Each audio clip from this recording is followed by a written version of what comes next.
What's up everyone, it's TheRazoredEdge, and today I'm here to bring you guys my Gears of War E3 2015 predictions. Back in February I made a predictions video with like butter, but since then certain events have changed and my thoughts have as well, so I wanted to make an updated version of what I think is going to happen this June. After the Marcus Phoenix collection rumor was, put to rest by Rod Ferguson, I assumed the only Gears of War game we were going to see at E3 was going to be Gears of War 4. But after seeing some things and a report from Polygon about Gears of War 1 Remastered, I really think that there's potential for both to show up at E3, and here's why. Mainly because there is a company called Splash Damage that is working on that is supposedly working on the Gears of War 1 remaster, and that the cutscenes are being reworked by a company called Plastic Wax. They're an animation studio. They're going to be pretty much doing a similar thing to what Blur Studios did with Halo 2 Anniversary, like the really awesome looking cutscenes. But for the longest time I was just like, oh, so Gears of War 4 is the game we're going to be getting after Rod Ferguson turned around and said that there's no Marcus Phoenix collection. So I was pretty convinced that, we were just going to get a cinematic trailer and whatnot. And that was backed up even by when Black Tusk hired Greg Mitchell. He was the cinematics director at Epic Games. He worked on Gears of War for, I think, around 7 years. So what better person to hire than the person who did the cinematics for the original Gears trilogy,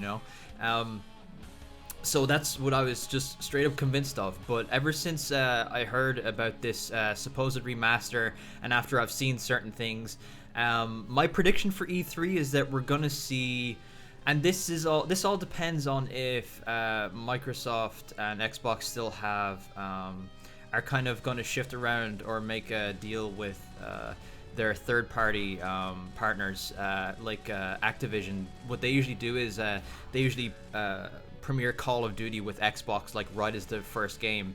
But anyway, I'm kind of going on a tangent. Basically, my prediction is that Microsoft are going to open with Gears of War Remastered. They'll show one of these amazing cutscenes, maybe the very first cutscene, and play the first level of the campaign in Remastered, and maybe show a bit of multiplayer at the very beginning of the show. And then towards the end of the show, it might not be the end, and the only reason I say that is because of we're most likely going to see more Halo 5 there. So I'm just wondering if they're going to end with, Gears of War 4 or Halo 5.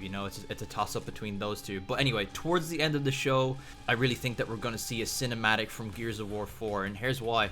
I might have mentioned this earlier, I don't know, but Jack Felling put out a tweet of she was in the mocap studio with one of the actors, and she took a picture of the actor holding a lancer. And the thought that put in my head is, since they hired their cinematic director, like, well, Black Tusk are working on something, and obviously they're going to want to show something at E3, so why wouldn't they show a cinematic for the next game? It doesn't necessarily need to be an in-game cutscene or anything. It just has to be a trailer to let people know that it's coming, right?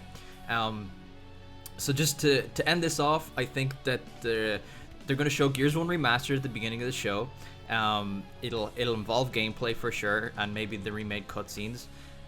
Towards the end of the show, I think they're going to show some kind of cinematic for Gears of War 4, and then I think they'll probably announce a beta for Gears of War Remastered as well. I think that'll happen. It'll obviously happen sometime between now and November, right? Because I estimate that the release date for the remastered Gears of War 1 would be November 7th. I think, as far as I know, November 7th was the release date for the original Gears of War. So if Microsoft are planning to go full nostalgia on this, I'd say November 7th would be the best day to release it. I don't see why they shouldn't. And then on the Gears of War Remastered disc, we could have the Gears of War 4 beta that could happen the next year. Like it all just sounds so perfect to me. But what do you guys think? Do you guys think that makes sense? Do you have other ideas? Is there anything else you'd like to see at E3 from Gears of War? I don't know, maybe There were some other cancelled titles, like there was a game called Gears of War Tactics. Maybe they could announce something like that. But definitely leave your thoughts down in the comments, guys. If you enjoyed, be sure to drop a like, and I will see you guys next time. Peace!